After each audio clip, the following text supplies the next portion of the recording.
Paul Hawkins joins us in the studio now. Just for anybody tuning in who isn't aware of this story, Paul, what was the purpose of the trip and who's on it? How much does it cost? To explore the Titanic. So there were 5 people on board. It's a vessel about 22 foot long. It left on Sunday, and then about an hour and 45 minutes. It takes about a couple of hours to reach the wreck of the Titanic, which is about 2.4 miles down. And it sits in a trench on the bottom of the Atlantic Ocean. So it takes two hours to reach the bottom. About an hour and 45 minutes in, they lose all contact. And that's Sunday afternoon. It's 96 hours of oxygen. So there's about 2 days left from today. And that's why there's this huge search operation underway. There's no... What I found extraordinary, Paul, reading about it, is there was no escape means, no rescue pod, and they are literally locked in. Yeah. The only way they can be unlocked is by an external crew. That's right. And to say, now, if it is at the bottom, which is 2.4 miles down, the pressure there is about 200 times what it is in your car tyre. It's huge, and that takes very, very specialist equipment, specialist submarines to make that dive, to rescue them if they are there. I mean, it is possible. I was listening to one oceanographer this morning who said it's still possible that it's floated to the surface and they simply haven't picked it up with the air reconnaissance. And they are using aeroplanes. They're using a research vessel as well. They're using sonar buoys.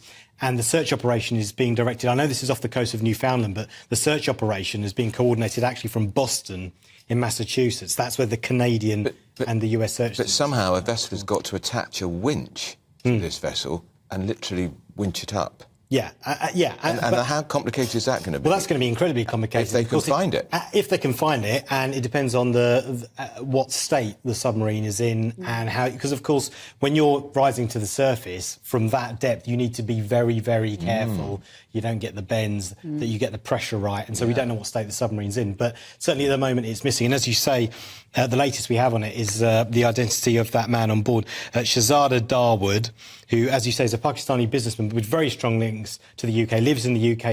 He was on board the submarine with his son, Suleiman. He's a CEO at Engro Corporation. They're a petrochemicals group based in Pakistan. He's a member of the Founders Circle at the British Asian Trust. That is a kind of group of very prominent leaders from the South Asian community that work to try and better the standard of living in the South Asian diaspora. He's also a trustee at SETI, that's the Search for Extraterrestrial Life.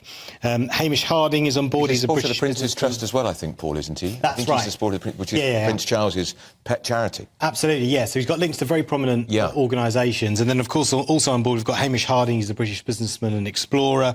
Stockton Rush is the chief executive of OceanGate, who own the submarine. And then 73-year-old Paul-Henri Nargeolet, he's a French explorer. And he would have paid, all of them would have paid, although you would have thought perhaps not the CEO, but they would have paid about $250,000 to take this 8-day trip, not 8 days to the bottom, but 8 days out in the ocean. And at the moment, it's an annual trip, and it's been going for 3 years.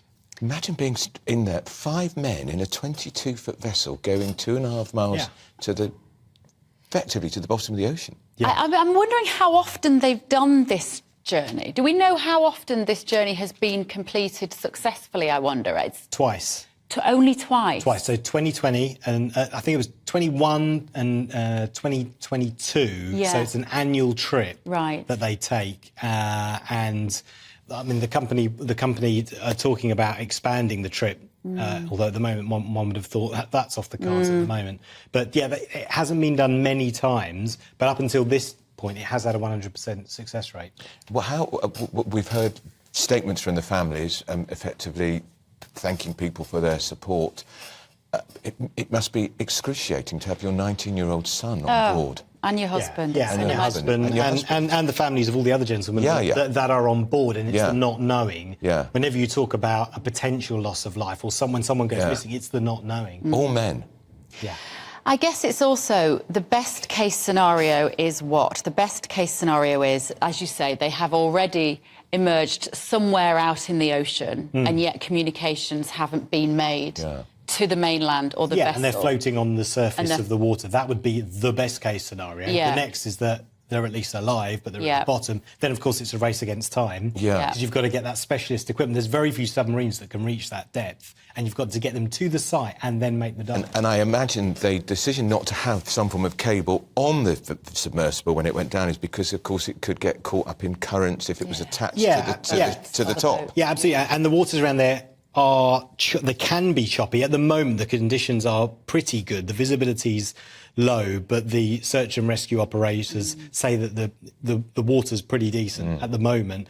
But it's difficult. You know, it's 2.5 miles down. It's very deep.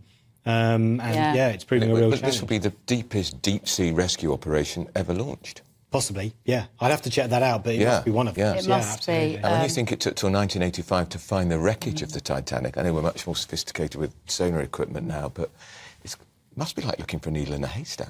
Yeah, it is, yeah. And I wonder what the mechanism is that takes them back to the surface, whether the speculation is that whatever that mechanism is has broken, or the other idea, I believe, is that the vessel itself might have got entangled in the remains of the Titanic Terrible in some irony really there. chillingly ironic way. Possibly, but it is a huge area. We're talking about, hundreds of miles wide along this area. And, of course, where they went down wasn't exactly where the Titanic was. Right. It was just a short distance away, and then they travelled to it. So Right.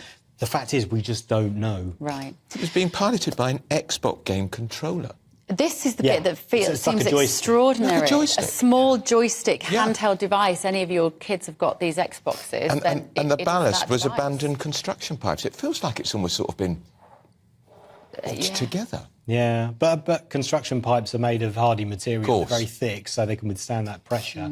And given that I can't recall an incident like this ever happening before, it shows that they do have a pretty successful dive Yeah. rate. Yeah. Well,